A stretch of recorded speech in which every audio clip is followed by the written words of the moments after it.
Good morning, everybody, and welcome to our first interim Judiciary meeting. It's good to see everyone face to face, and we have a very busy schedule today, so we're going to get right to it. So with that, I'll call the meeting to order, and Madam Secretary, would you please call the roll? Senator Berg? Present in district. In district, thank you. Senator Carroll? I am present in my district. Thank you. Senator Kerr? I'm present in Lexington, my district. Thank you. Senator Neal? Senator Schickel? Present in my district. Thank you. Senator Schroeder? Present in the district. Thank you. Senator Stivers? Senator Turner?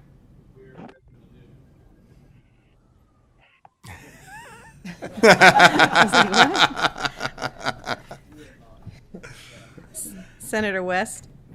Present in district. Thank you. That's great. Senator Wheeler? Present in the room. Thank you. Representative Banta? Present in the room. Thank you. Representative Blanton? Present in the room. Thank you. Representative Bratcher? Present in my district. Thank you. Representative Cantrell? I'm here from House District 38. Thank you. Representative Decker? Present in the room. Thank you. Representative Elliott? I'm present remotely from my district. Thank you. Representative Fisher? Present in the room. Thank you. Representative Heverin? Present from the 18th District. Thank you. Representative Kulkarni? Present in the room. Thank you. Representative Lewis? Present in the room. Thank you. Representative Maddox? Present in the room. Thank you. Representative McCoy? Here in the room. Thank you. Representative Mentor? Present in the 20th District. Thank you. Representative Mosier? Present in the room. Thank you. Representative Nemus? Present in Frankfort. Thank you. Representative Petrie? Present remotely from my annex office. Thank you. Representative Scott? Present in District 41. Thank you. Representative Stevenson? Thank you. Chairman Westerfield? I am here remotely from the beautiful Muhlenberg County. Thank you. And Chairman Massey? Present here in the room. And we obviously have a quorum. Very well attended meeting. We're going to get right to it. We've got a lot of ground to cover.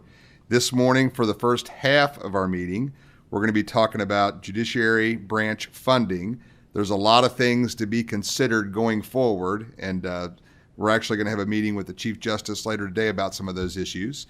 But for today, we're going to have presentations from Chief Justice John Minton Jr. and Lori Dudgeon. And I don't know how they've planned to proceed, but you may proceed. Thank you, Mr. Chairman. For those present in the room and those present from their districts, I want to tell you we appreciate the opportunity, Chairman Massey and Chairman Westerfield and all members of the committee, for us to be before you today to discuss the judicial branch and some aspects of the budget and to update you on the post-pandemic state. And I take great pride in getting to say, great pleasure in getting to say post-pandemic state of the courts. And I'm really happy to have this opportunity to visit with you. Some of you are newer members, perhaps, and I've not had a chance to address you in person, so I'm glad to do that. And maybe give you a little background, and I hope for those of you that are more familiar with the courts, this will be a helpful refresher. And for some who are hearing it for the first time, we hope to make this a bit of an educational session, at least at first, give you a brief history that I think will be helpful context for understanding the judicial branch. By way of history, back in 1974, the General Assembly took the bold step of modernizing the court system in Kentucky by passing several constitutional amendments relating to really the re-engineering of the judicial branch top to bottom. Those amendments that became generally known as the judicial article then were ratified by the voters in 1975, and in 1976 in January they went into effect. And then some of you will, I can remember in the practice of law when the transition was taking place, and by 1978 we had district judges on the bench. I see Senator Turner nodding his head. He and I are old enough to remember that. District judges on the bench, and things were made a big change. But the judicial article created, and we've got a schematic there for you to see, created a unified statewide court system with 4 levels of court: the district court, the circuit court, the Court of Appeals, and the Supreme Court. Before 1976, the highest court in the Commonwealth, of course, was the Court of Appeals. But that changed after the judicial article was, and it created the Supreme Court, which became the court of last resort in Kentucky. Some of you may have recently seen an article, and I was surprised to see it, that said Kentucky has the youngest Supreme Court in the country, and I was so flattered. Till I realized they weren't really talking about the justices on the court, who, though may not be youthful, certainly are youthful in spirit, but actually the age of our court. We are the youngest Supreme Court in the country, and that relates to the decision that was made, to create the Supreme Court at that time. So I like to say I'm counted as the 5th Chief Justice of the Supreme Court, but and you think about going back to 1792, that gives us some long tenures. But actually, we start counting in 1976. So we're only 45 years old, which makes us the youngest Supreme Court in the country. Along with our role as the final interpreter of the law in Kentucky, the Supreme Court has the constitutional authority under Section 116 of the Constitution to create rules of practice and procedure for the Court of Justice. And the court has exercised that authority by adopting over the years statewide rules of civil and criminal procedure. Before the judicial article, all of those responsibilities belong to the General Assembly, which would often, delegate that authority to the court to adopt rules and procedure. But the judicial article made it clear that now became the role of the judicial branch. More recently, we've adopted rules that relate to the practice of law in family courts and juvenile practice. The Supreme Court also has the authority under the Constitution to set policies for the court system through administrative orders and procedures to govern the licensing of attorneys. So, in that regard, we conduct a bar examination twice a year for the licensing and credentialing of attorneys, and we're also responsible for overseeing the disciplining of attorneys. That's a public protection sort of function that we have that regulates the practice of law. Under our constitutional structure, Section 110(5)(b) of the Constitution designates the Chief Justice as the, quote, executive head of the Kentucky Court of Justice.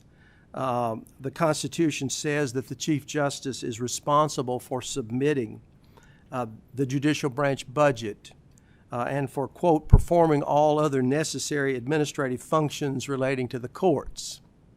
That's a pretty broad statement. So, in my experience, and I've been on the job as Chief Justice for 13 years, those necessary administrative functions, Mr. Chairman, eat up about 80% or more of my time working with the court.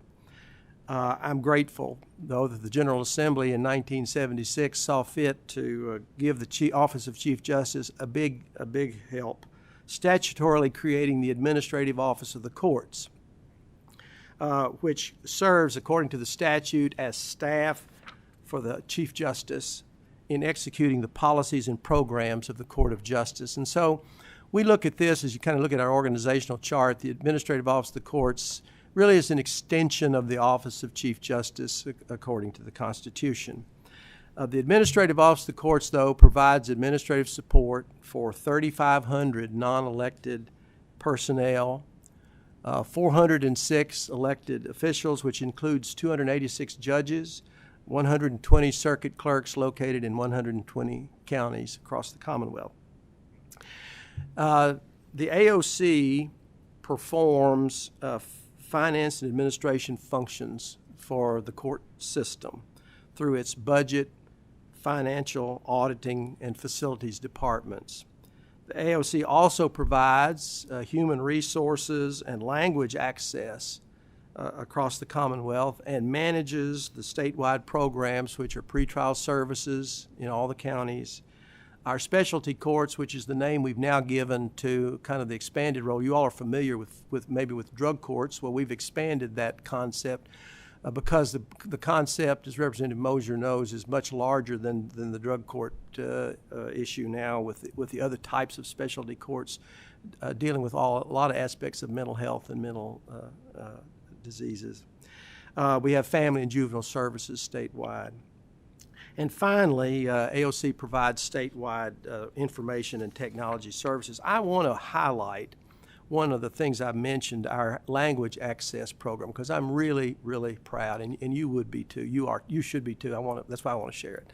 Of our language access department, you know, we've all seen the face of the public in Kentucky change over time with the larger and larger communities that are non-English. That English is not their primary language.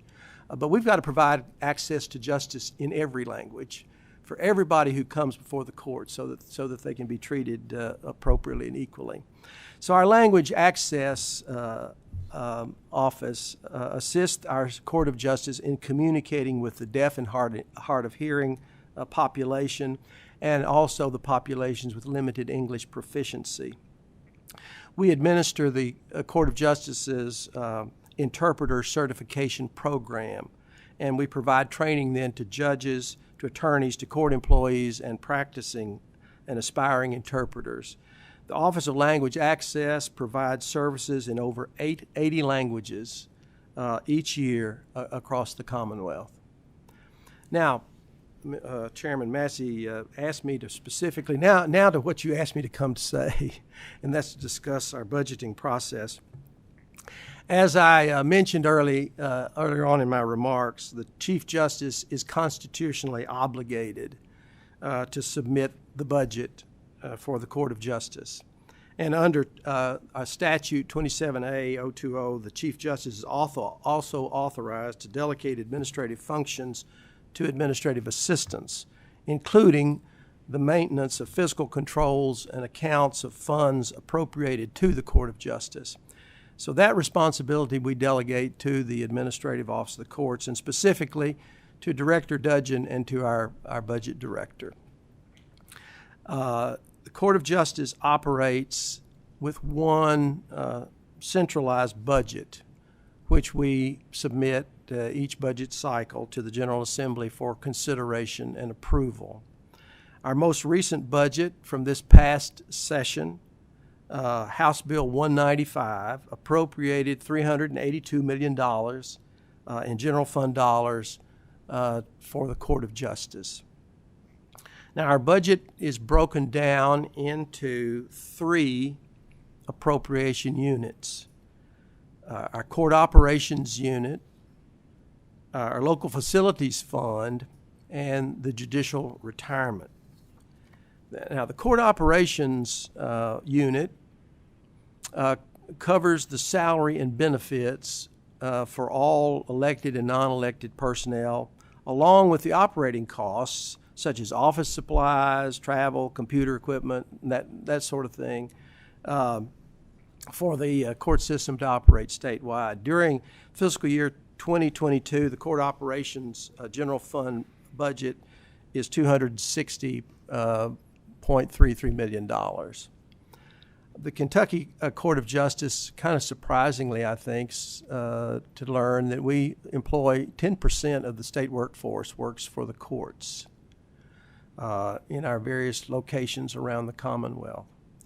And of our budget, 87% of the budget goes to fund those people. So we are very heavily funded. Our funding goes very heavily to fund the personnel cost, our largest budget unit in court operations. The second budget unit there on your slide is the Local Facilities Fund. The Local Facilities Fund pays the debt service on the judicial centers and courthouses that we're constitutionally required to maintain in each of the counties around the Commonwealth.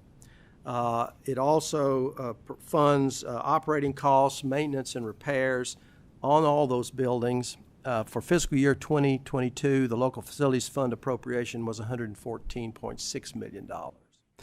Now, it's important for you to know that the Court of Justice doesn't own any of these court facilities.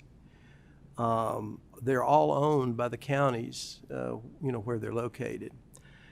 If there's a debt on the building, then the AOC pays our proportional share of the debt service that's called our use allowance. That's the terminology we use, but that's usually it's what we pay by way of rent or occupancy costs. We pay 100%. If we have, for instance, if a local facility is 100% occupied by court offices, then we pay 100% of the debt service on that building. If there's no debt service on the building, then AOC pays the county 2% of the original capital construction cost on that building. And finally, the third item there of our budget appropriation goes to the judicial branch budget, goes to the judicial form retirement system. In 2022, that appropriation was $7.1 million. One of the things one of the things that's kind of a confusing terminology that I think is really important to understand is folks who are, when we talk about court costs, this assumption would be if your tax court costs, Senator Turner, that the court keeps the money. Well, we don't. We don't. And so I want to be sure that you understand any fund, any revenue generated by the Administrative Office of Courts through sources like criminal history checks, record checks, master commissioner's fees, court technology fees, they go into a restricted fund at AOC. But we're authorizing the budget bill to keep approximately $15 million from the civil filing fees, but the rest of it goes to the general fund. That money pays for our compensation plan. This $15 million helps fund our compensation plan that was authorized in the 2018 session and to offset the deficit that always occurs in our operations unit. The circuit court clerks, now this is where I was talking about when your tax court costs, those don't belong to the courts. When the circuit court clerks in each county collect a variety of state dollars, all of which are submitted to the finance cabinet for distribution. So in fiscal year 2019, the circuit clerks collected about $109 million in state funds. Now that money dropped to $90 million, $90.8 million in fiscal year 20. Likely, we think, due to the decreases in court filings attributable to the COVID pandemic. But state monies collected by circuit clerks include the driver's license fees, the expungement fees, the criminal and traffic costs, court costs, the fines that are levied, civil filing fees, and the DUI service fees. Those all remit to the general fund. Now, House Bill 556, there's a little section of it there that's applicable to the courts. House Bill 556, which passed in this past session, requires AOC to report to the LRC expenditures at court levels. By court levels, by clerks and AOC programs, and to do that by September the 1st. Because we are a unified court system with centralized administration, we're not able to budget all expenditures by county or by local level. But if there's something specific, Mr. Chairman, that you are interested in, please let us know. Reach out to our budget office, and we can assist in making sure we can furnish that information as needed.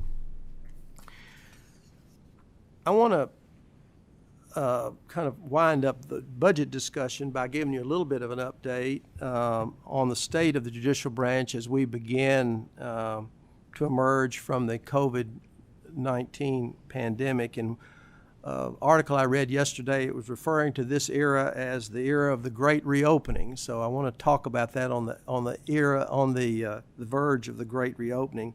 I think it's fair to say for all of us that the past 14 months have been the most challenging period in the certainly in the history of the modern court system. I can think of no other event in my lifetime that has created a more prolonged disruption in the operation of the courts than the COVID-19 pandemic. But despite this disruption and despite the limitations that we imposed on in-person traffic in the court facilities, I'm really very proud of the courts, the fact that the courts of the Commonwealth never closed throughout the pandemic. Court proceedings were certainly unconventional during this period of time, and I'm confident that a lot of our judges, when they get together this year for the colleges, will be able to share a lot of pretty amusing stories about the encounters they've had over Zoom court during this past year. But through all the hard work and the dedication and the infinite patience of our judges and our clerks, our court personnel, and the people whom we serve, we've been able to weather this storm, and I think weather it very well when I compare how Kentucky has performed against other states. I'm grateful, though, that the General Assembly has provided funding they did several years ago for us to implement a statewide electronic or e-filing program. The ability to file cases electronically has always been beneficial for lawyers, but it has played a particularly critical role during the pandemic, during this last year. And I'm also thankful for remote video conferencing technology that allowed us to continue to conduct court proceedings during the pandemic. If the COVID pandemic had struck, I was going to say a decade, even if it had been 5 years ago, our ability to operate remotely would have been severely curtailed. But we were able to persevere and use this technology to our great advantage. The Supreme Court recently lifted all restrictions for in-person proceedings, and I know the judges and clerks across the Commonwealth are happy to see the return of normal court operations. But I want to say that I'm committed to retaining some of the lessons we've learned during the pandemic, including the use of remote technology for conducting routine matters like motion hours. I know Chairman Westerfield and I have had this discussion, and Representative Massey and I, Chairman Massey and I have too, about the convenience of being able to attend court in multiple counties in a short period of time while still in your office. It's not just a convenience, though. It is a savings to your client, a savings to the system, and a great advantage that we need to hold on to those sorts of economies. During a recent Supreme Court rules hearing during this year's virtual KBA convention, we took a quick and informal poll of the lawyers who were participating, and there were over 1,000 lawyers on that call. But we polled them regarding their interest in continued use of remote proceedings.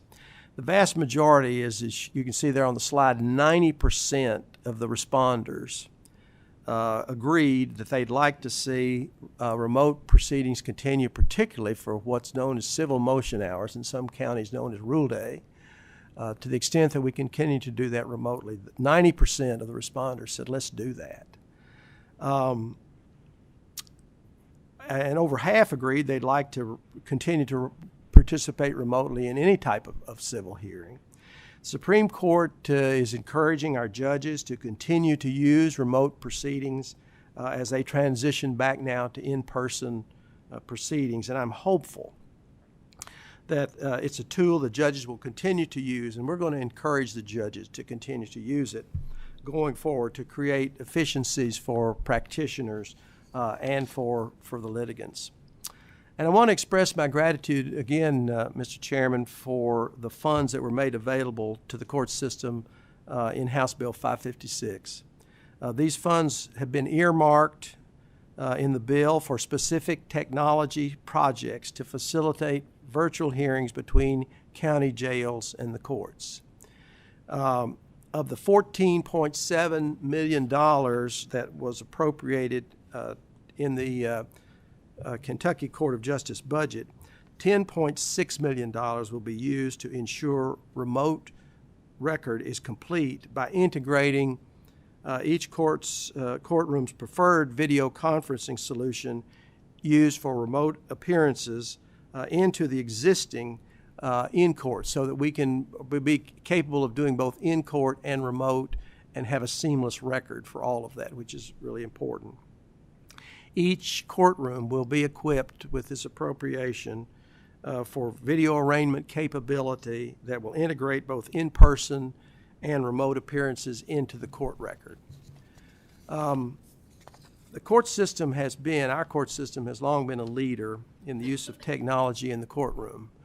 A bit of history: back in 1982, Madison Circuit Judge Jim Chenault became the first judge to use video recording as a means of capturing the whole court record.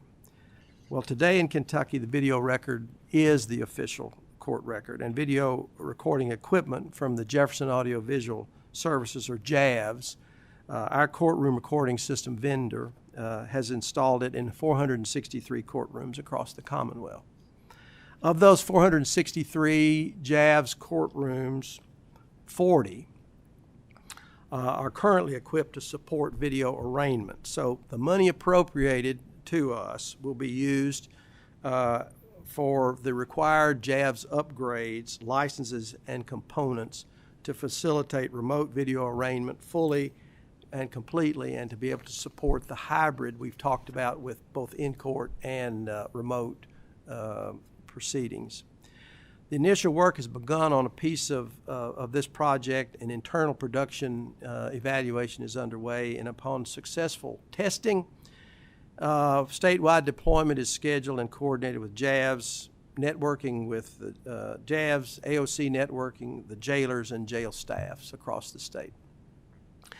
Another $2 billion of the 556 fund will be used to build a portal for self-represented litigants. These are people who, and more, we see people coming to court without lawyers.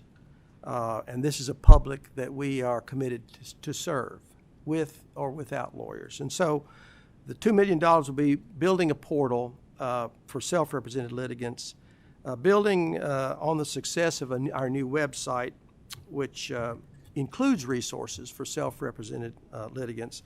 We'll create a portal that will allow parties to interact with the court, to receive assistance, and potentially create and file documents themselves for use in court.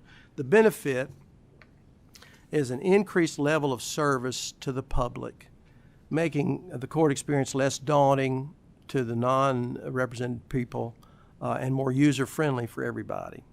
The pilot phase will focus on the filing of uncontested divorce cases and will be provided both in English and Spanish. Other phases of the project will be defined and planned as time permits. Building on the success and acceptance of e-filing over the past 14 months, we plan to use $1.1 million of the appropriated funds to begin our move toward mandatory e-filing. Now, funding for the initial e-case and docket management program was authorized in 2013 by that legislative session. One of the first goals was to bring e-filing to Kentucky. Well, we accomplished that in December of 2013 when we went live for the first time in Franklin County with our proof of concept. The next 2 years we spent refining the product, expanding the pilot, and adding new case types to the system. And by October of 2015, e-filing was available statewide. Today, e-filing remains permissive, and adoption has continued, though, to grow statewide. But the goal of cost reductions and efficiency gains can only be accomplished once e-filing really becomes mandatory. So that's the goal. There's still some hurdles to overcome to get a fully electronic court record, including the need for a redaction system software to protect the personal identifiable information that's contained in all our court filings. But our initial work has begun. Internal product evaluation is underway. Substantial work is involved in the integration of a redaction solution, but we're on it. We're on it. Finally, $1 million appropriated in 556 will be used to develop self-service kiosks. This concept of a kiosk is not new to any of you who've stopped by your ATM at any time recently, but this concept of kiosk in the courthouse is not new around the country, but it would be new to us in Kentucky. The devices are underutilized now by the court community. People expect their court experience to be as seamless as it would be at the bank or at the retail store. So we'll begin with creating devices to accept full and partial payment of court fines and fees. We'll enhance our services to the public. These kiosks will provide improved users' experiences with the court system. The pilot phase of our kiosk project will involve working with a state vendor to establish kiosks at strategic locations throughout the state based on workload. And finally, there's a lot of discussion these days about this backlog facing Kentucky's courts as a result of the pandemic. And of course, after 14 months of almost exclusive virtual proceedings, some backlog is expected. But I'm proud Kentucky seems to have fared better than many of our states, sister states across the country. With respect to case filings, we're seeing that our circuit civil filings are down about a quarter. If you can kind of read this graph, and I may get Laurie to help me interpret this, are down about a quarter from what we would consider normal. We're seeing a huge rebound in the number of criminal cases that are being filed. Circuit criminal cases, in fact, doubled from March to April of this year. Just in that short span of time, we doubled our criminal caseload. And I've been told it was the highest month of criminal case filings ever recorded in the history of the court system. So, we're seeing a huge influx in that regard. This is due in large part, of course, to the return of in-person grand jury proceedings, which started April 1st. Some of our counties experimented with and found successful the use of remote grand juries, and we allowed that to happen, and it happened some places successfully. But some counties didn't attempt that. But with the return of in-person April 1, we've seen the expected huge influx of cases. In family court, our case filings were low until April, but are now back to the same levels we were seeing in 2019. Our juvenile cases remain low, approximately 70% of the 2019 rate. The same is true for our dependency, neglect, and abuse cases.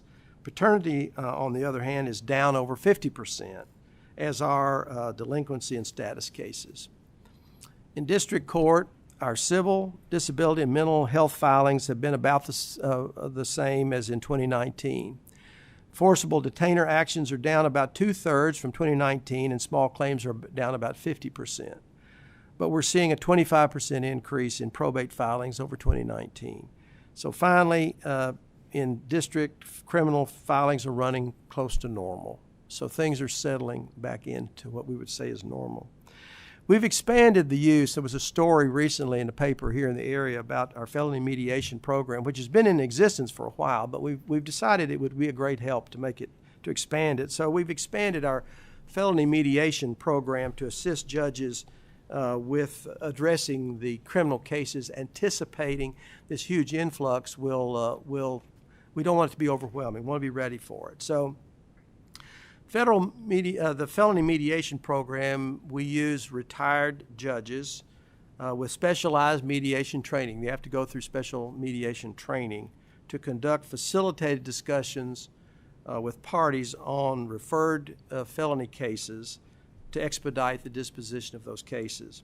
The process is voluntary, but is proven to be an effective strategy to reduce the high volume of criminal dockets and jury trial backlogs. Cases may be mediated remotely or in person as availability allows. Resolving cases through felony mediation allows judges more time to prepare for court hearings and trials. It reduces clerk and administrative time for handling these cases and provides defendants speedier access to justice. So we think it's a really a good effort, and we're pleased. We have 26 judges, currently retired judges, who are trained to conduct these felony mediation programs. It's providing a popular option for judges and prosecutors, for defense lawyers, defendants, and victims. So we see it as a plus. I'm going to stop talking now and give you a chance, Mr. Chairman, if you all have questions, certainly. And I have with me the director, of course, who also is here to assist in responding to any questions that you have about the specifics about budget or any other matters that you have. So I thank you for your attention. Thank you, Chief Justice.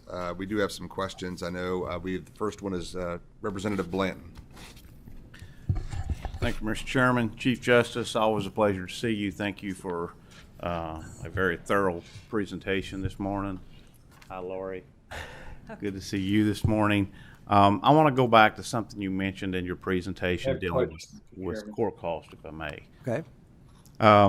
So you're right. A lot of people don't understand court cost, but court cost is actually the distribution of court cost monies is directed through statute. It doesn't go to the courts. Right. It goes to actually a number of entities for varying things. And I feel like that from time to time, because it's most of those have been on there for a long time, we need to revisit that. Are those still things that we need to be spending that monies on? Or do they still have that need? Some people look at it as a tax. And I bring this up and I talk about so that people understand. As a matter of fact, most of them are set that they get so much per payment of court cost up to a certain dollar amount for the year, and then anything above that goes into the general fund. So I've been pushing since I've been here a means of trying to help our state police laboratories, as we all know, suffers from underfunding, and we struggle to keep good lab personnel. We basically train them and send them on somewhere else. And I have suggested to some's liking and to some's not liking that we look at increasing the court cost, dedicating money strictly to our KSP laboratories to help with a funding source. After all, the labs are being used by every law enforcement agency across this state at no cost, zero cost to our agencies, and so they're working off basically general fund dollars for the most part, and we did give them an increase this past year, and I'm thankful for that. But I just bring up and point out, when you mention the court cost, the need to revisit this in statute and see, even if we don't want to increase it, is there something maybe we can remove and replace with our KSP labs as a beneficiary of these court costs? I don't see it as a tax. I see it as an offender who has broken the law that's paying their court costs, and that money is being used to support another component of our judicial system that's utilized by 120 counties across the state, and it kind of spreads things evenly across. And so just wanted to mention that, since you mentioned court costs, and that it doesn't go back to the courts. I think I'm going to ask Laurie to respond to that too, but I do want to point out one thing that's really, really very important to me, very important policy decision that was made years ago. Although it's called court costs, courts aren't raising their own revenue, and the policy choice was, back in the day when courts were fee based. In other words, you pay the judge out of the fees that he was able to generate by imposing fines, and it just conceptually is wrong. And there's always that attitude that we have to beat back, the idea that courts need, quote, skin in the game, if you will, by having to raise their own revenues. Maybe we do a better job. Maybe we'd do a better job of collecting those revenues if we were paying our salaries out of those. But there needs to be a separation. The imposition, the business of administering justice around the Commonwealth is the business of state government. And so these fees that are generated as a part of the court operation, then it's a matter of legislative choice as to where those fees that might be generated are distributed. And that's the way, to me, the separation that needs to happen, and the healthy way that it needs to exist. So I think it's a good point that you make. But I'm going to ask Laura. You've dealt with this issue before, and I think it's a really good point, and I think it's completely within the prerogative, obviously, of the General Assembly to revisit that statute. I think we can let you know exactly what the dollars are that are collected under the criminal cost distribution statute, the dollars that go to the different entities that are identified. There's several in there, which I know you're aware of. We could let you know those numbers, and then I think probably finance may be able to tell you exactly what's distributed annually to each one of these accounts, and may in fact even have any running balances if there are any. So I do not disagree at all, Representative. Thank you all both. I appreciate it, and I knew that it was in statute, and it is our prerogative to set that. Right. I just wanted to take the opportunity to point that out to the committee while we were in a joint session here, so that they do understand that is our role, and we need to take a look at doing that. So thank you all very much. Thank you. Next we have Chair Westerfield.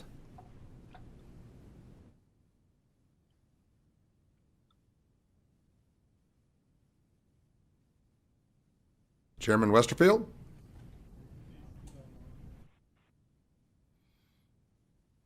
Well, we'll come back to him. We have Senator Schickel.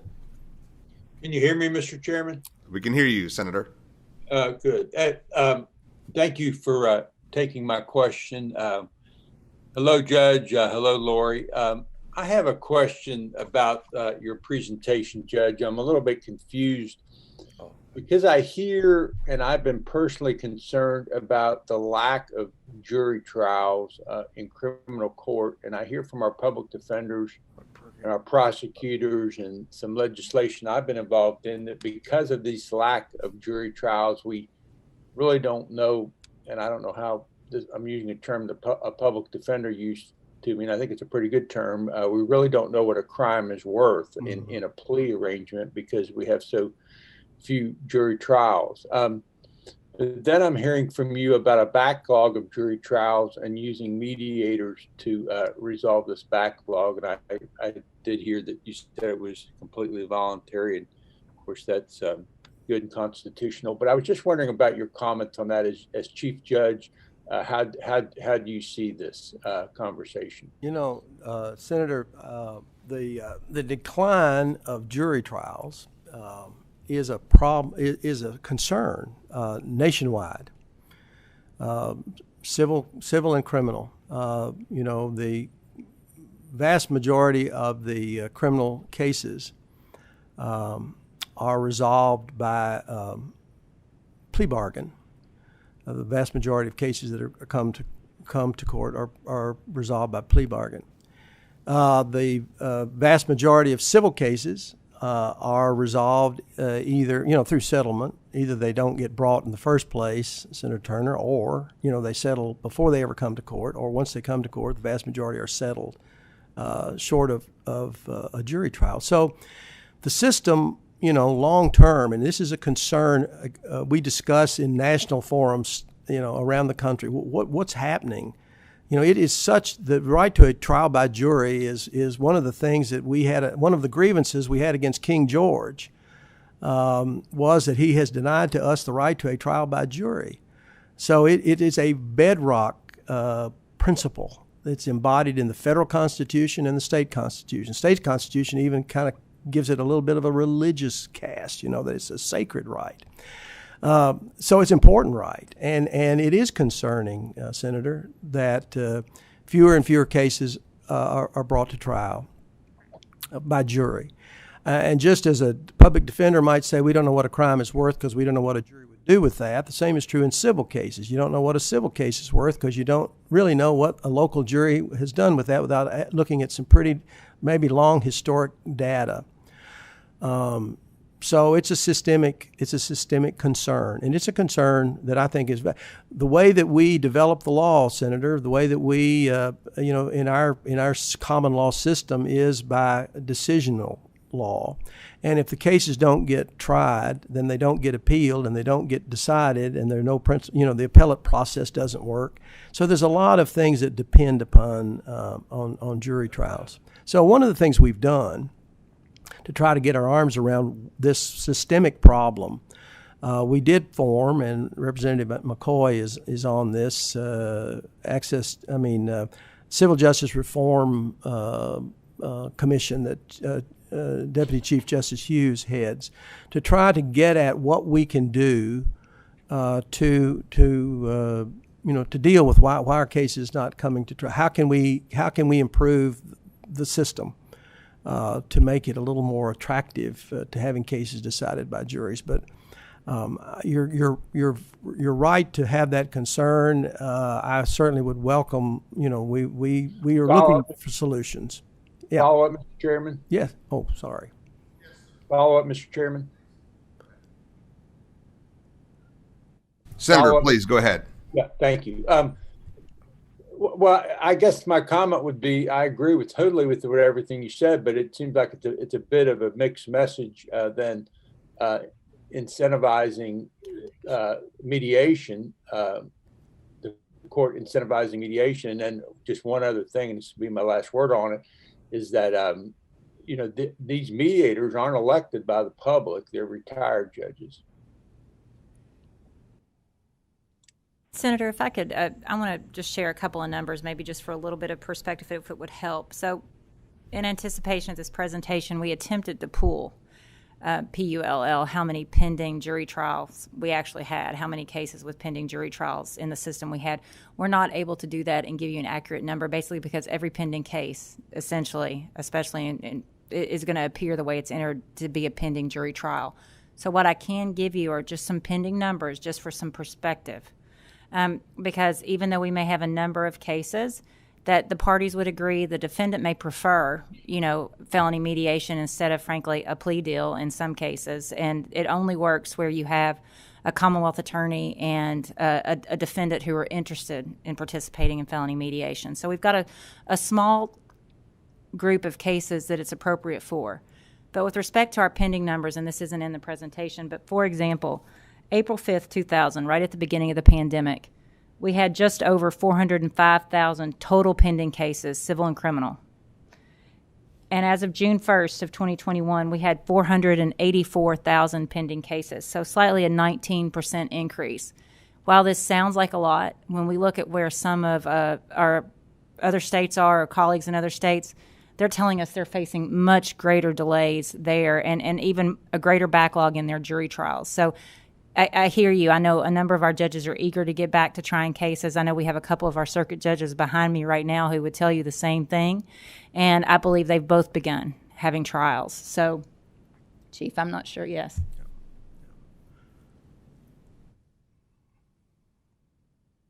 Thank you. Thank you for your comments. Thank you, Senator. Next, we have Representative Mosier.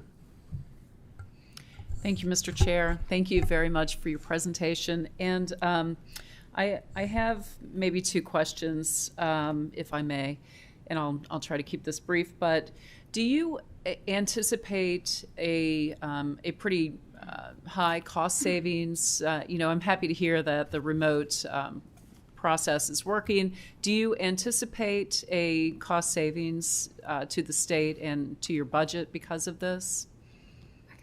I do, but So I actually think the cost savings that are going to be realized may be realized by other parties, which is absolutely fine. But I think potentially, for example, video arraignment. Once we're able to make this investment, we're going to have a lot of counties are going to realize some advantage. I think it's really important to remember, though, however, when you're doing it's an in-county case, it's probably going to be more efficient, our jailers are telling us, to walk this group of defendants across the street for arraignment, perhaps. However, a number of our jails, we have 71, we have counties without jails. So the transport costs for out-of-county defendants are significant. So we do anticipate significant savings for our counties, especially just to talk about video arraignment. I think, Chief, with respect to the cost of a civil case, I mean, the folks who save money there are the parties. Yeah. Well, and then too, one of the things I don't know if she's gotten in the room yet, but I'm expecting Secretary Noble, Justice Noble. One of the huge expenses, it seems to me, incurred is transporting the state prisoners across the state for a remote appearance. To bring them from Eddyville to Bowling Green or from goodness knows all across the state every day. As I drive to Frankfort, I'm in the right lane, blowing past me is somebody with a prisoner in the back of the car, transporting that prisoner from one place to the other, and we can avoid those transportation costs. Huge. There will be two guards, and one driving and one guard, and the prisoner in the car, and so that expense if we can eliminate that, we will have saved the taxpayers a lot of money, it seems to me. We've not quantified that, but I just know that has to be a tremendous savings. Right. It would be really interesting to actually quantify that. Good. And I'm not sure if I saw that there was some reporting. There were some reporting mechanisms in 556, but I'm not sure that how comprehensive those reports would be. We were of course forced into this. We were sitting literally, both the corrections and the courts were sitting on our technology that allowed this to happen. Well, we were required to bring it out and use it. And most judges would agree that I've talked to that we're not going to be transporting prisoners across the state anymore. There's no reason for that. Correct. Unless there's an absolute reason to do that. Right. That's good news, actually. If I may quickly, May. On the issue of court costs, I was on a webinar, I believe, last week with Chair Massey and Westerfield discussing the cost of jails in Kentucky. And one of the points that I remember, and I might have the number wrong, but on the fees portion of some of the collections, the collectible fees, I want to say it was $91 million in fees were not able to be collected. Is there something that we can do about this? That's a lot of money to be laying on the table, and I don't know if it becomes part of a court fee kind of reevaluation. What would your recommendations be? So I'm not sure. I would love to see the number and see where the number came from, if possible. And then probably we have a statewide accounts receivable program now, so we're able to report, exactly at any given time what hasn't been collected. I think what's important to remember too is that as courts, we have a constitutional obligation to make sure somebody has the ability to pay. So, we try to work with them as much as possible. They have to have an alternative sanction if they aren't able to pay, by the way. Lots of times the alternative sanction may be a very extended payment plan.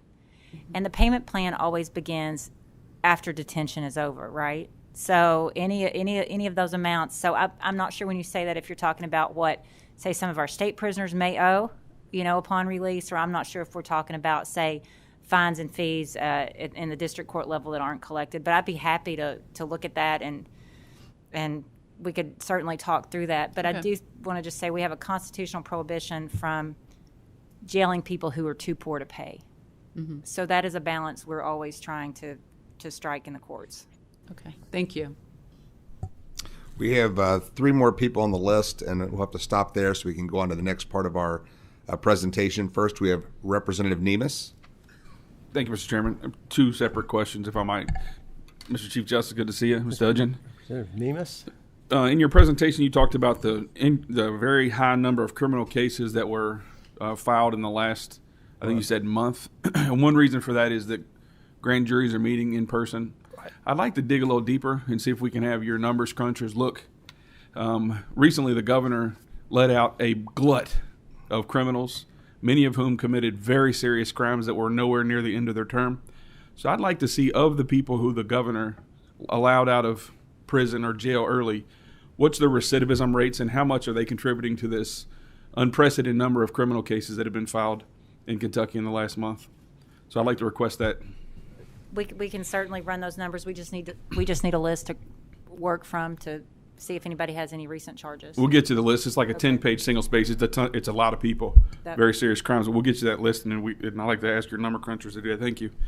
Mr. Chairman, also with respect to budgeting, we asked for information by unit and by county. I know when I was the ALC director, Carol Henderson and Doug Teague and I met, and I had a binder that said how much the court was spending by county, how much the court was spending by unit. So I knew Jefferson Circuit Court, Grayson Circuit Court, the clerk's offices. I knew all the drug courts. I knew by county and by circuit how much the court was spending. I know it's not budgeted that way, but it's easy for the court to get. And so that's what we've requested. I thought I heard the Chief Justice say we're not going to get that by September the 1st. I may have misheard that. So can we expect that information? Yes, absolutely. As soon as this fiscal year closes, we're going to report all expenditures as required in our budget. But we begin working on that after July 1st. And Henderson's going to do a draft report first and run that by our budget analyst to make sure it's in a format that's acceptable to you. But we are going to begin reporting expenditures. And just to sort of elaborate a little bit why we can't budget on a county level, just to sort of remind you, we're set up by circuits and districts, not all of which even match. Right. So, one judge may live in one county in a 4-county circuit. That salary resides in that county. His staff attorney may live in another county, a secretary in another. So that's a pretty simple example. But that's why I think budgeting by giving you the information by expenditure by county is going to be a much more accurate picture of, I think, what you want. We can do that. Thank you. Thank you, Mr. Chairman. Thank you. We have Senator Turner. Thank you, Mr. Chairman. Thank you, Chief Justice. I'm just going to try to help understand a little bit. I started out in '78, as the Chief Judge is known. I met him at a trial in Bowling Green, a 2 or 3 day trial we had down there. We've known each other since then. The process started out with in '78 when you tried every case from a speeding ticket to the simplest, because it was a new thing. And over the years, I used to try 2, 3, 4 jury trials a month in circuit court.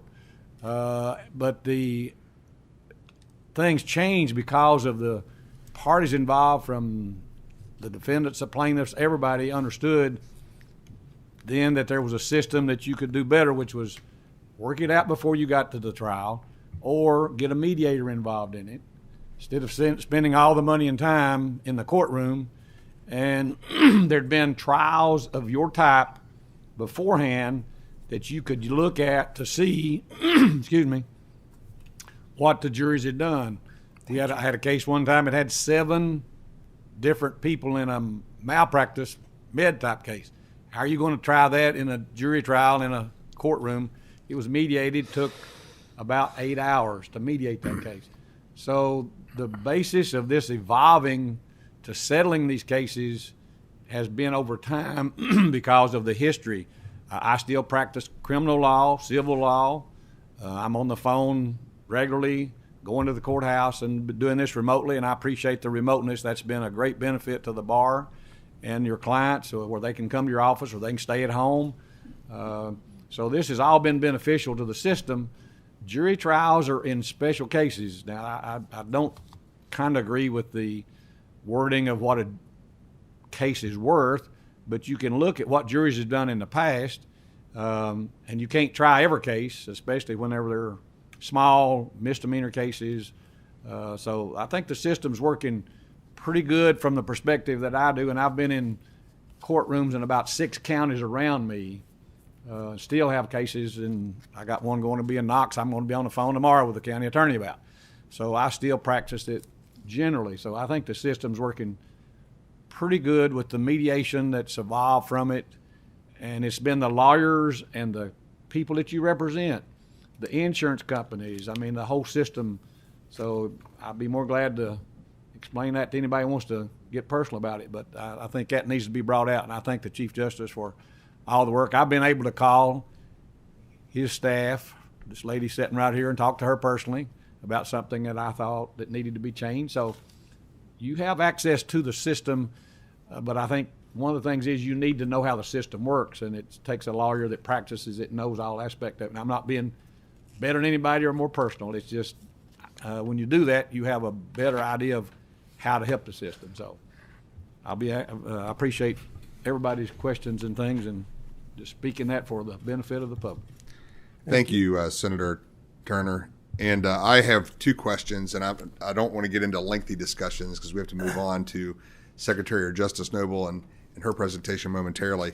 The question I have, and this was not brought up in the conversation, but it's certainly applicable, is the Judicial Conduct Commission under the AOC or under the Supreme Court? For purposes of budget, yes, it is. It's paid for, but it's a separate office operating separately. Their office actually is in Louisville.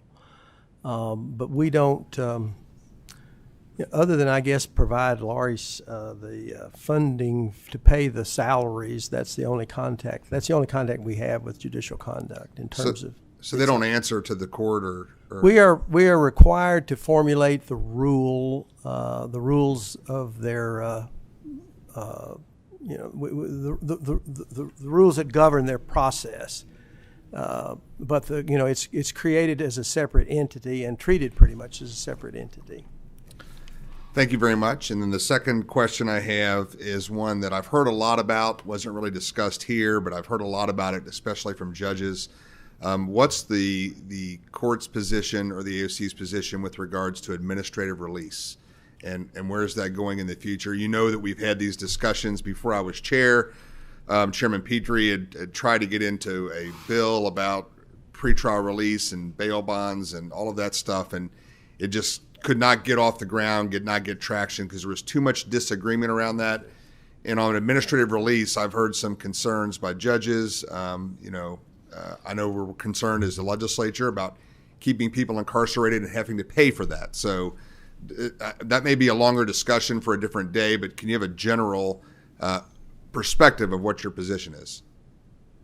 So at the beginning of the pandemic, the court expanded administrative release to include some Class D felonies. And then over the course of the next few months, I think we received a lot of feedback from judges and some different stakeholders. The court tweaked that administrative release plan probably 2 or 3 more times through the course of the pandemic. So we're currently living under the current administrative release order. And Chief, I don't know if the court or your colleagues have discussed revisions, but I think it's certainly something that we continue to evaluate and take comment on if there is a specific question or concern or a change that I think the majority of folks need to make. Yeah, we've attempted to respond when there were things that were pointed, when the judges or others responded that this particular piece is not, we don't like the way this works, we think it would work better another. We've tried to respond to those. It's sort of settled in. I think after the last revision, I'm not hearing it, specifically. I'm sure that there are people out there, people within the sound of my voice who are not happy with the administrative release program. But as you all know, it's a significant balancing act to balance all of the factors, that must go into the equation to arrive at what is the appropriate policy to try to have it applicable uniformly, so that we're not treating people differently from county to county depending upon the judge involved, to try to be as uniform as possible, but yet provide the appropriate level of judicial discretion, and at the same time recognize the high cost of incarceration. So it's a balance. as you know. And it probably, Mr. Chairman, is worthy of certainly much more in-depth analysis than I just gave you. But we continue to look at it, continue to discuss it. Thank you very much for that answer. I think we will probably do something in the future to discuss that. My concern is obviously the costs are a concern. We've had that discussion about counties having costs versus state, who's being released, who's not. Mm-hmm. Judges that are saying people that are being released have other matters pending elsewhere, but because they haven't been convicted or whatever, they might have multiple matters going on at a particular time. So I would like to see if we can work through that and just try to come up with some consensus, because I don't know that all the messages are getting up the chain where they need to be as far as the communication channels. So we'll work on that, and you and I can sit down and plan something out for that. Sure. I want to thank both of you for being here. It was a very good presentation. There's just never enough time at these meetings to get into all the details you would like to. I know that we've got a lot coming up in this session with legislative redistricting, judicial recircuiting or redistricting. So we'll continue to work with you on that, and thank you both for your presentation today. Thank you, Mr. Chairman, members of the committee. Thank you, Chief Justice, and thank you, Lori, for being here. As we transition to our next portion of this meeting, I am going to, I sent out a text this morning, and I want to give some other details. The DOC is going to present through Secretary Noble and her team, but there's this particular piece we're talking about today, which is jail credits and things of that nature, has come about that there's some litigation pending about that. So I just want to make everybody mindful that there may be some things, depending on how the questions are generated, that they might have to give a succinct or an answer that may seem evasive, not necessarily intentionally, but because litigation is pending. This goes to that audit that revealed that there was a computation issue concerning jail credit, jail time, et cetera. So because of that and because of the budgetary impact on the state, we decided to have them come and present today and kind of describe how that process works, how we can look at it, what we could do to maybe prevent this kind of problem in the future. So I just wanted to give everybody that kind of initial overview. With that, do we have Secretary Noble here? On the what? Good morning, Chairman Massey. Can you hear us? We can, and now we can see you as well. It looks like you have a couple of guests with you, and feel free to introduce them and proceed, and I'm sure we will have questions, but I think this is very important for this body to get their mind around so that we can deal with it appropriately. Thank you. Good morning to the committee and to the chairs. As Representative Massey said, I'm Secretary Mary Noble. I do have with me today General Counsel Robin Bender. I have also a representative from the Department of Corrections, Cindy Hiddleston, that is present to answer questions. And hiding behind me is our Commissioner, Cookie Cruz. She is here as well. You've invited us over here today to talk to you about a state contract, a large state contract that is ancillary to a large class action litigation. That litigation by title at present is Keith Bramlett and others versus the Commonwealth of Kentucky and others. This was formerly known as Areola and others versus the Commonwealth. There's been a change in the named representative in the case in the last couple of years. When I say that this is a large case, it is certainly that. And it was a case that I had to do some digging to find, actually. We actually started, when I came into this office, looking at our due diligence matters, starting with the budget. And one of the things that we saw is that on a monthly basis, we were sending out very large checks to an organization known as KPMG. KPMG is one of the 4 largest auditing firms in the world. And each of those letters stands for a name that I can barely pronounce, and I'll just tell you that worldwide they are known as KPMG. It is an international company. They're very, very skilled. They're also very expensive. So the first thing that I wanted to know is who are they and what are they doing and why are we paying them so much money? Because we were actually doing $1 million payments to them on a monthly basis. And the research backing from the money, they always talk about follow the money. backing from the money brought me to this particular case and caused us to do a very deep dive into where we were. This case was actually filed in 2012, so it's an old case, but it has some truly unique questions and legal problems with it that has been really difficult to resolve over the years. It is a class action, and the first thing that we realized about this is that we actually do not know, or did not then know, what the number of people in that class was. It was an infinite number that had not been fully determined. The case was filed initially in state court, and Robin Bender is going to give you more information about that, was removed in federal court. It is now a federal court case. The subject matter of the case did involve what is generally referred to as good time credit, days that for various reasons inmates can earn that are applied to the back end of their sentence to shorten the sentence. There are two public policy reasons for this. The first, of course, is true rehabilitation, teaching classes, coursework, getting degrees, certificates, getting treatment modality for substance abuse that helps when an inmate is released in their re-entry into the community. The second reason is it obviously saves a lot of money, because those days that shorten the length of the sentence are not days that we're paying for the incarceration of that individual. But it was apparent that over the years, we had not adequately tracked who was doing what they were to be given credit for, and how that credit was to be applied to their sentence. There are multiple reasons for that. Robin's going to talk to you about some of those. But the obvious question is, if we're paying this much money to an auditor, why are we doing so? And what are the eventual damages in a case like this? Well, the why of it was relatively easy. We were ordered by the federal court to do so. Robin will also give you more information about that.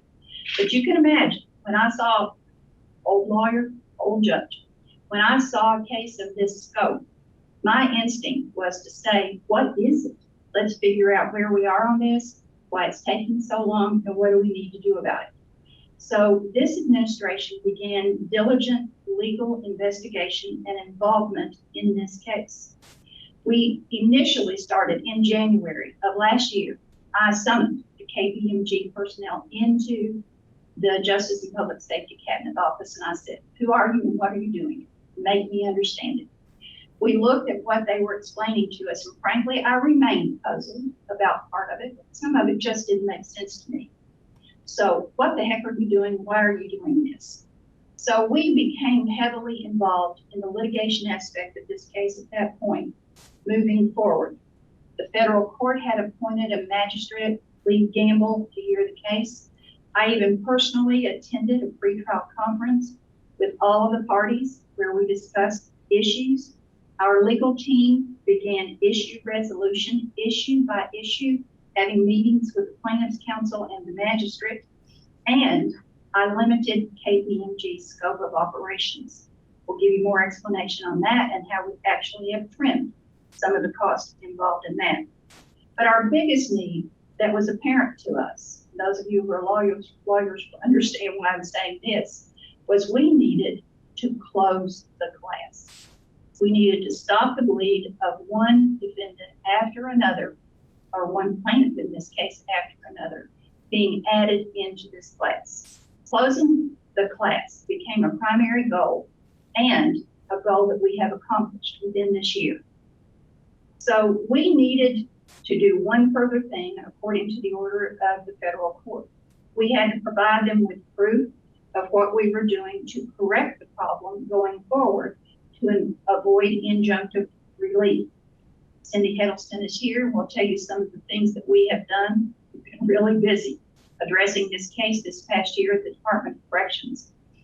That has reached a point now where we are at the furthest point in this litigation that we have ever been, and we are currently at the point where we believe the end of this litigation is in sight. We have done things like develop course catalogs, making changes to our communications system, getting messages out to each of the individuals that are affected by this, a number of things that Cindy will mention. So that's why we're here, is to tell you what this is about. It is related to ongoing litigation. We're not going to try to avoid any of your questions unless it is something that we really should not be addressing because it's a litigation matter. But there's little of that should be an issue at this point, and we're here to give you full information on it. So I'm going to turn it over to General Counsel Robin Bender now. Robin is going to talk to you about the history of this lawsuit, what it's about, and how we've gotten to where we are now. And then Cindy, as a program person from the Department of Corrections under the direction of Commissioner Cruz, is going to tell you what we have done to stop the bleed, to cure the problem, and to go forward in addressing these issues appropriately. So, Robin. Secretary, if you don't mind, before we proceed, I was told to ask Gina Hill to change her screen. In our room, all we see is a email screen and a very little picture of you and your team out to the right. A little bitty picture? Okay. What do we need to do? Now, I'm going to harken back to what the Chief Justice said a minute ago and tell you how much I appreciate him saying that we're going to try to control these transportation costs, which will be huge for all of us by using technology. One thing about technology, when it works, it's terrific, but we're still learning how to use it. So are we getting anything up for you to see now? There should be we're seeing PowerPoint presentation. Right, we're seeing a picture of you and we're seeing a email screen, which I think they're trying. There's the PowerPoint. That's what we were waiting for. So, that's what we're trying to get up. So, all right, I'm glad we're with you. Very good. Thank you. And my apologies. On our end, it showed the PowerPoint previously. So I'm glad to know that you let us know it wasn't showing for you. As Secretary Noble said, we're here today to talk about the Education Good Time and Program Good Time Credit litigation. As you all know, one of the goals associated with incarceration is a rehabilitation of the justice-involved population by offering them education and other programming, including behavioral programming, to ease their transition from incarceration back into society upon release. The education and program Good Time Credit is an important part of this effort and also shortens the period of incarceration, thereby decreasing the costs associated with an individual's incarceration. And just to give a brief background here, there are three different types of good time credit. First, there's the educational good time credit that's involved in this lawsuit. Then there's also the program or non-educational good time credit, and this often involves behavioral type of programming. And then that's also involved in this lawsuit. And then third, of course, is the traditional good time credit that is probably most people think of when they think of good time credit. Individuals earn a certain number of days per month off their sentence, assuming that they don't get into trouble, violate rules, policies, that kind of thing. That is not involved in this lawsuit. It's only the education and program good time credit that's involved in this lawsuit. So looking at the statute that established education good time credit in Kentucky, that was passed in 2006. And it's KRS 197.045, and it set out that the Department of Corrections would provide 60 days of credit for, certain things. And they're listed here: GED or high school diploma, obviously that's achieved while you're incarcerated; a 2 or 4 year college degree; a 2 or 4 year certification in applied sciences; a technical education diploma as defined by the Department of Corrections. And it also stated that an individual could earn additional credit for each program completed. When this statute was passed and this educational good time credit program was created, there was no funding provided to the Department of Corrections for implementing the program. In 2010, House Bill 463 was passed, and it changed the statute governing the program. The biggest part of this change was transferring the operations of the program from the Kentucky Community Technical College System to the Department of Corrections. So between 2006 and 2010, it was really KCTCS that provided the courses and oversaw the program, kept track of the credits, or kept track of the courses that were being provided and the inmates that were participating in them. And when this was transferred to the Department of Corrections in 2010, again, there was no funding provided for the implementation of that change.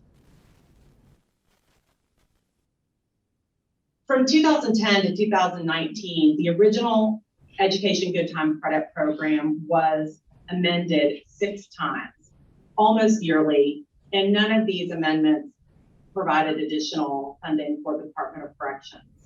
These continual changes to the program or to the statute created confusion for the Department of Corrections. And some of the changes that were made, so in 2010, they added the program Good Time Credit, or the kinds of drug treatment and behavioral programming that I discussed earlier. And there were other changes made throughout. In 2013, other evidence-based programs were also added. And there was statutory language changes saying that for drug treatment programs and other evidence-based programs, not more than 90 days could be given by the Department of, not more than 90 days of credit could be given by the Department of Corrections for those programs. So it was these little changes to the statute that didn't seem like a big deal, perhaps, that they caused confusion for the Department of Corrections and for others as well, and how this program was administered and handled by the Department of Corrections. So due to these proliferation of changes in the statute, the Department of Corrections did not realize the complexity of the problem for several reasons. One, the number of approved course providers multiplied over time, as did the number of courses that were offered and given good time credit. Unknown to the Department of Corrections, county jails were offering different courses and programs than the state prisons were. And there was actually a statutory change made in the last session that gives the Department of Corrections control over the programs that are offered in the jails. So that was a change that was just made in the last session, and it's very helpful to the Department of Corrections so that we can tell the county jails which programs are going to get credit. Additionally, the credits that were earned by individuals serving time in county jails and that were provided by community providers such as halfway houses, community SAP providers, and others, those were not always reported or reported accurately to the Department of Corrections. So the information did not always make it to the Department of Corrections about which inmates were taking classes, what classes they'd taken and completed. And so it was difficult for the Department of Corrections to keep track of those credits. Lawsuit involving this Education and Good Time Credit Program was filed in Franklin Circuit Court in September of 2012. And this followed on the heels of a decision by the Kentucky Court of Appeals in 2012 in a case called Roberts versus Thompson. That case determined that the award of Education Good Time Credit under KRS 197.045 is mandatory. Non-educational good time, or the program credit that we've talked about, and meritorious good time, the other two types of good time credit, are discretionary. But educational good time credit is mandatory. Once that case was decided and this case was filed, then the Franklin Circuit Court found that the Department of Corrections policy that education good time credit must be denied for inmates who have received prior EGT in a related area or whose record indicates a proficiency in the same area was found to be inconsistent with the Court of Appeals application of KRS 197.045 and Roberts v. Thompson. And what that really means is this case was brought by inmates who had received, some of them, multiple GEDs. Some of those inmates, in fact, were incarcerated and they already had a high school diploma. They enrolled in a GED program, got their GED, and then were demanding credit. The Department of Corrections had been denying those credits because, under common sense, you shouldn't really be allowed to get credit for things you've already accomplished and already done. And certainly it seems logical you shouldn't get credit for taking 2 GED courses or programs while you're incarcerated. But nonetheless, the court made the decision following the Roberts v. Thompson case and said that, again, the award of good time credit, educational good time credit, is mandatory. So once an inmate is allowed to enroll in an educational program, they must be given the credit for it. In June of 2015, the Franklin Circuit Court, found what I was just talking about, and basically found that the Department of Corrections was liable, and the matter was referred to a mediator to address injunctive relief. In November of 2017, the Franklin Circuit Court ordered the appointment of an independent auditor at the expense of the Commonwealth to determine which inmates took education courses and programs and what credits they were awarded. This was done because at the time, the Department of Corrections could not provide adequate records that provided all of the information needed to identify all the inmates who had taken courses, what courses they'd taken, and what credits they were given. And again, part of this problem was because we weren't getting accurate reporting of those credits and the programs that the inmates were taking. So the Department of Corrections was not able to track that information. They weren't able to provide it in the litigation. And so the court ordered the appointment of an independent auditor to go back and look at all of this and put together that information. In December 2017, the case was removed to federal court by the Department of Corrections. In September of 2018, the federal court ordered the Department of Corrections to enter into a contract with an independent auditor within 30 days or face a daily fine of $1,000. If the Department of Corrections still had not entered into a contract with an independent auditor after 60 days, the fine would increase to $5,000 a day. Now, this is obviously a very strong statement by the court, but just to let you know, it's not that the Department of Corrections didn't do anything to attempt to hire an independent auditor. The first step they took on January 16th of 2018 was to approach the state auditor, and they got a formal notice from the state auditor's office that the state auditor would be unable to complete the audit that was required. In July of 2018, the Department of Corrections issued an RFP for an independent auditor, and that RFP closed in September of 2018 without any responses.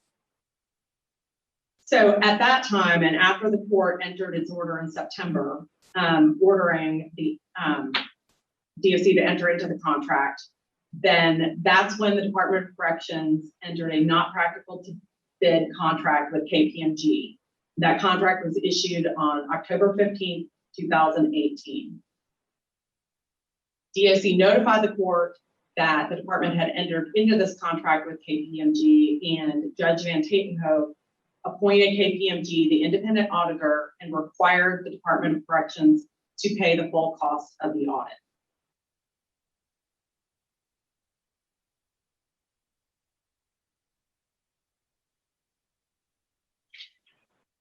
As Justice Noble stated, when this administration came into office and when she became Secretary of the Cabinet, we took a close look at this litigation because of the cost for the audit. And we laid out a plan for how to deal with it and how to move forward as best possible with where we were at that point. The first step that we knew had to be done was we needed to close the class. In January of 2020, members were still being added to the class on a daily basis. The Department of Corrections had not, and not for a fault of their own, but had not managed to revise the program and change it so that the class was closed.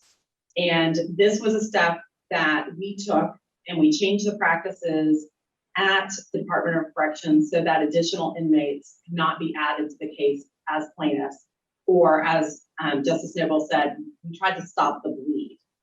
And the way that we did this, and it's not something that could be done immediately, it took a long period of time to plan and make these changes. And of course, at the same time, we were dealing with the COVID pandemic in our facilities as well.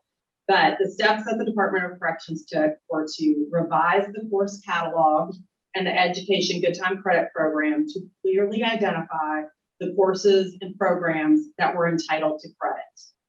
They're very clearly stated now in the course catalog that is provided to inmates. They also implemented changes to the comms system to better track the credits that inmates were awarded and receiving. They also revised the reporting structure to ensure that credits are reported to the Department of Corrections. This is particularly from the jails. And there were, staff changes made, and Cindy's going to talk about this in much more detail, but there were a lot of steps taken to really revise this program.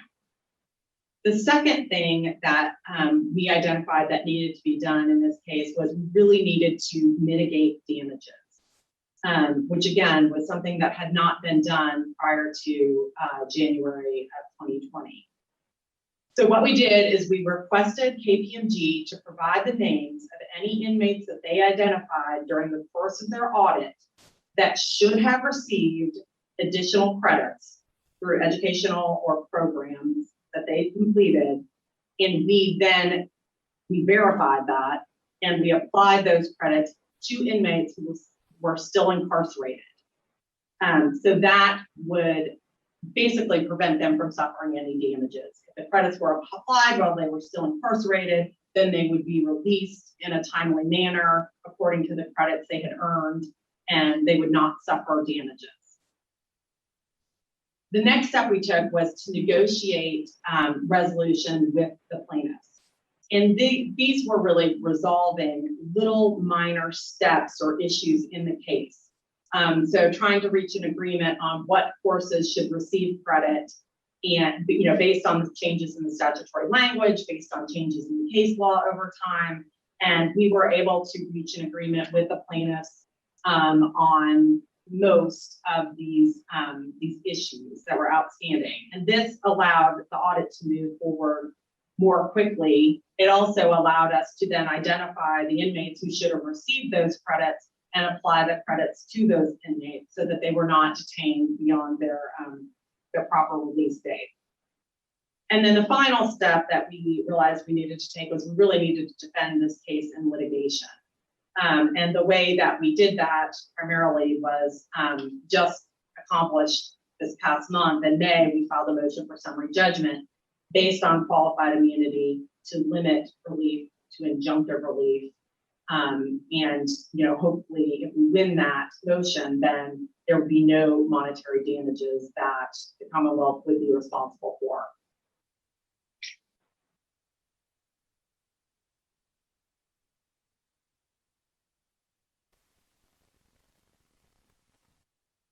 And just to kind of go through this, to give you a little bit more detail, these are the steps that we took to achieve those 4 areas that I just discussed. In December of 2020, the Department of Corrections completed the revised course catalog. So that was actually a very lengthy process to go through. And again, Cindy will talk more about that. We hired an outside consultant, we worked with an outside consultant to help us develop the evidence-based measures to identify appropriate education courses and programming that should receive credit. So that was completed in December of 2020. In January of 2021, we sought and received court approval for implementation of the revised course catalog. We were under a court order not to discuss the program, the Education Good Time Credit Program, with inmates during the pendency of this case. And so we had to get a court order in order to revise the program and then communicate those revisions to the inmates. And we received that in January of this year. In February of this year, we then launched the revised course catalog at all 14 prisons, reentry service centers, recovery Kentucky centers, and probation and parole districts. So that program has now been implemented. We are also currently working with jails. They have received a copy of the revised course catalog, and they are beginning to implement the revised program. So all of those steps together, even though plaintiff's counsel has not officially agreed, they closed the class because we're now operating under a new system, and the current inmates are not continuing to be harmed under the prior program. And we have revised that program to prevent harm to the inmates and not receiving the credits that they should have. And then, as I stated, in May of 2021, we filed a motion for summary judgment based on qualified immunity.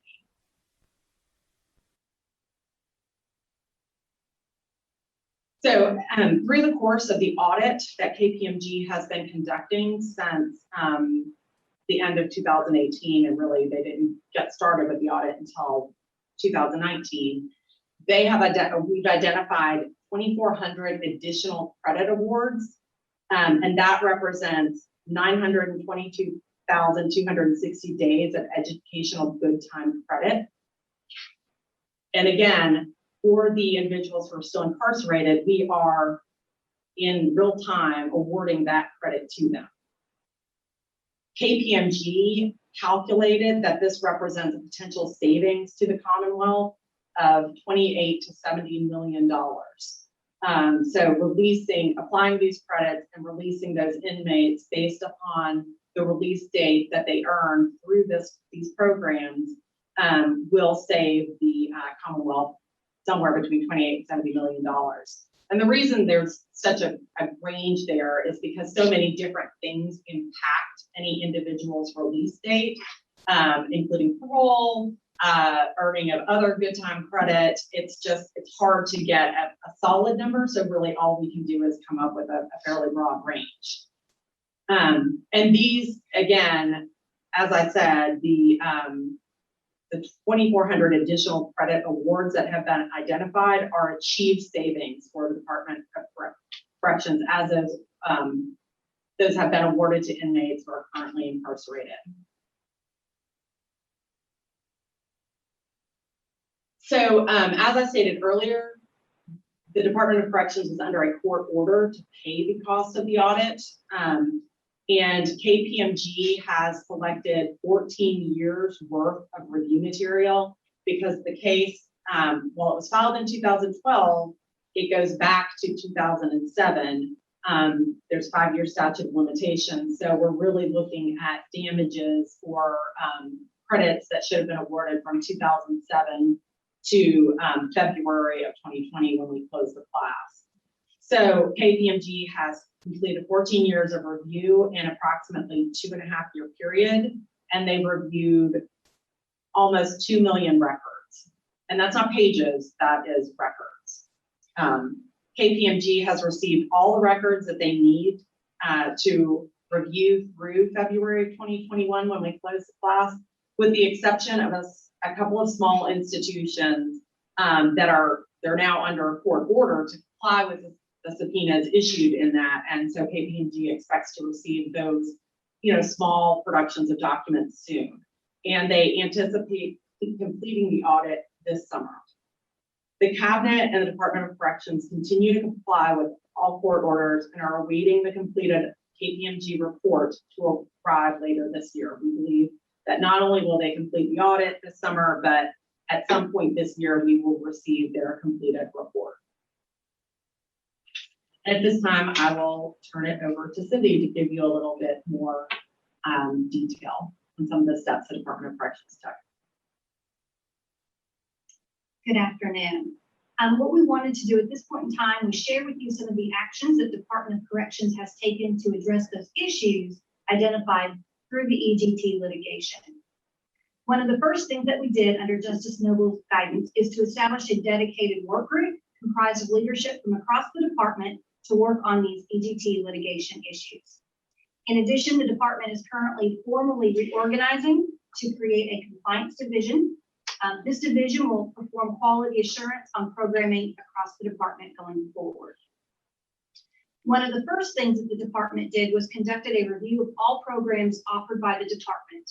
In line with best practices, programs were reviewed based on set criteria.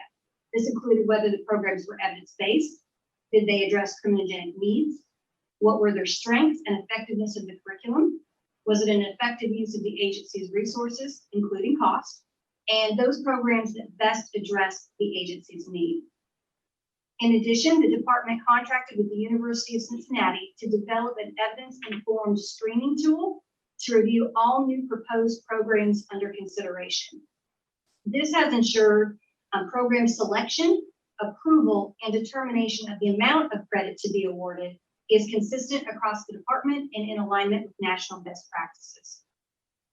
In addition, in response to 2020 regular session House Bill 284 probation program credits, a process was developed to award credit for probationers. We developed an application process for community providers and agencies who provide programming to community offenders. This process worked so well that we actually extended portions of it to the adult institutions as well. This includes a memorandum of understanding with that provider, which outlines the requirement for the provider to comply with Department of Corrections program fidelity, and including an agreement for the provider to provide records to the department so credit can be accurately applied to that individual's sentence. As Robin mentioned, the comprehensive course catalog was issued in February of 2021. It includes 4 sections specific for education, jails, prisons, and community offenders. The department selected a total of 66 approved programs that are in place now. The catalog is available on the Department of Corrections website and in commissary kiosks in adult institutions so it can be accessed by our inmate population.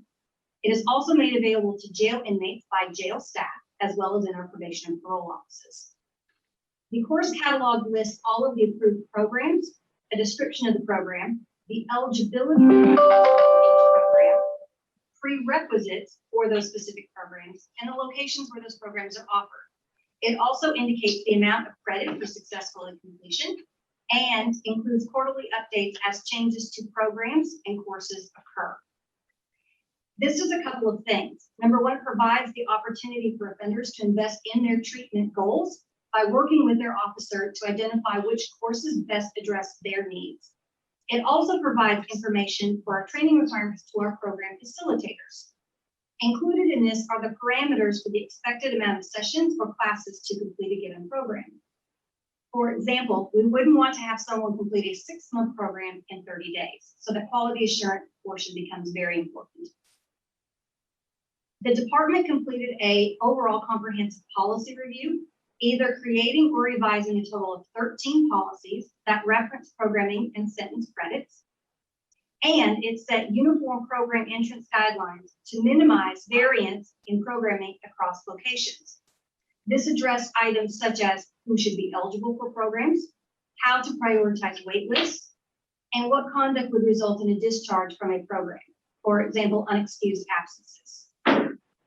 And lastly, I wanted to share with you some of the things that we've done for a tracking mechanism within our offender management system to best enhance this program. We developed a uniform certificate for program completions for all approved programs which award credit.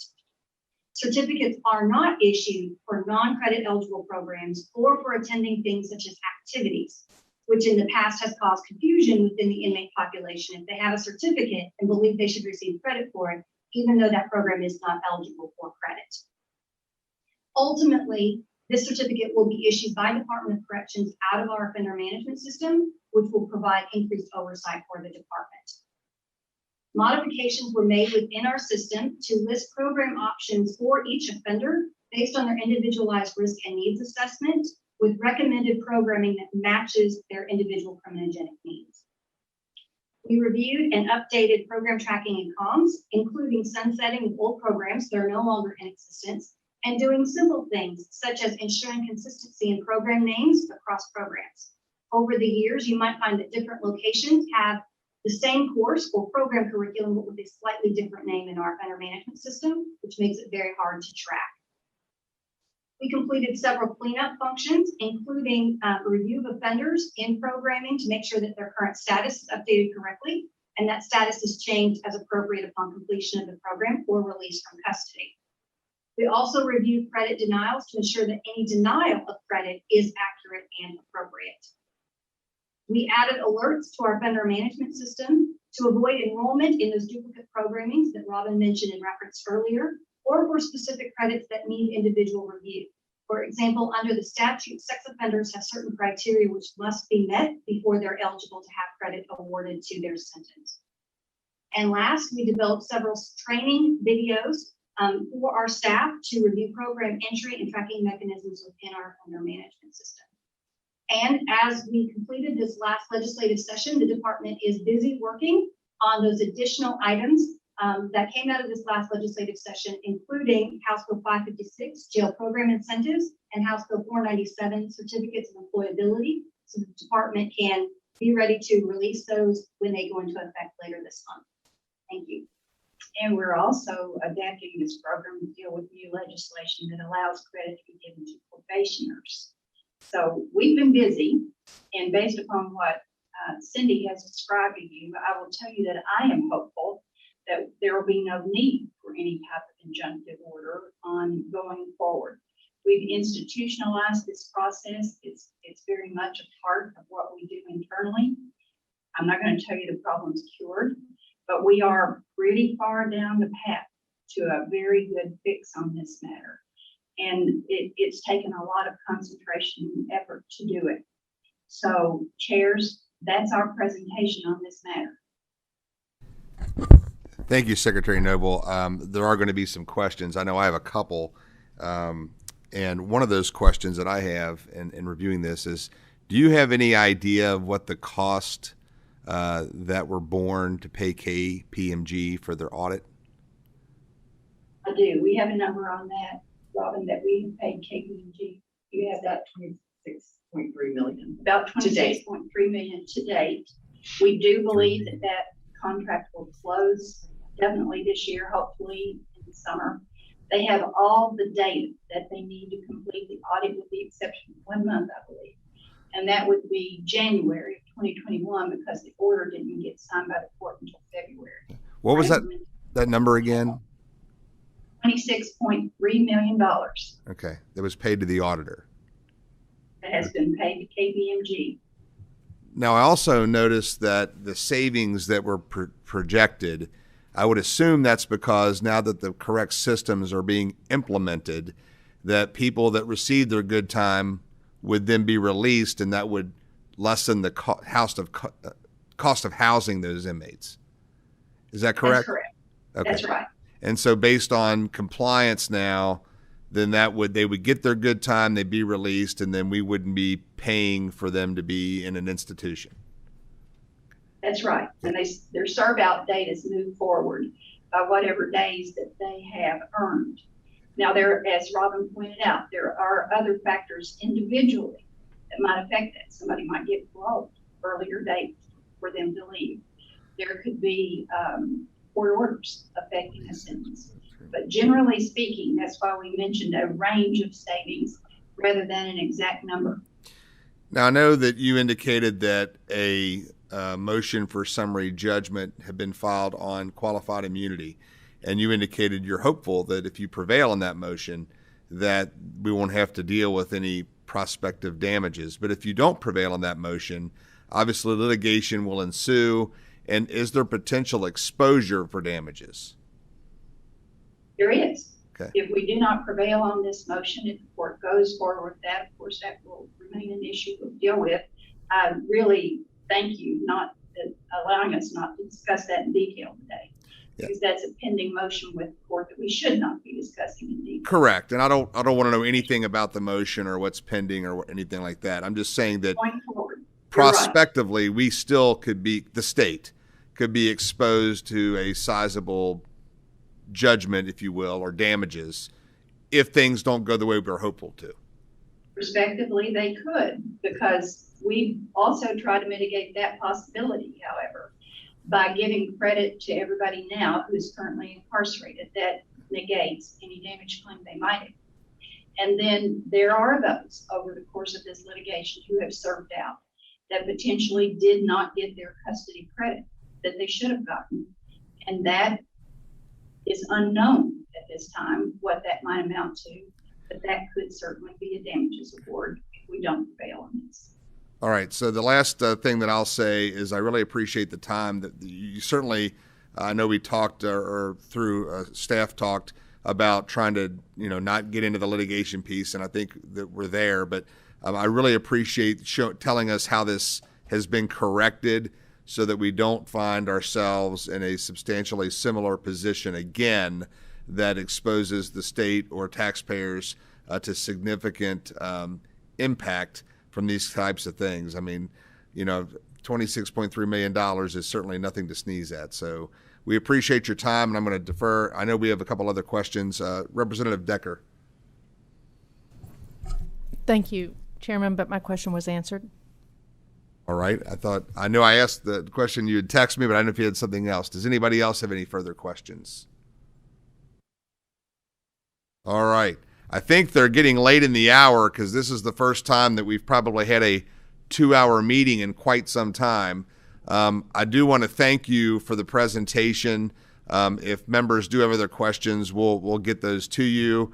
If there's updates, if you would not mind sharing those updates, Secretary, with myself and Chairman Westerfield so that we can advise our committees respectively about the, not getting into your litigation, but as to what's going on, whether you prevail or not prevail, et cetera. So, Well, thank you very much for your time, and hopefully in the future we'll see you face to face. next time, hopefully. Thank you very much. Thank Have you. a good day. All right. That'll conclude our business for today. I want to thank you for your attention. I know that was a lot of weighty material, but I expect that when you spend $26.3 million for an auditor, there might be some questions. So we wanted to get that information out there. With that, we'll adjourn. Thank you.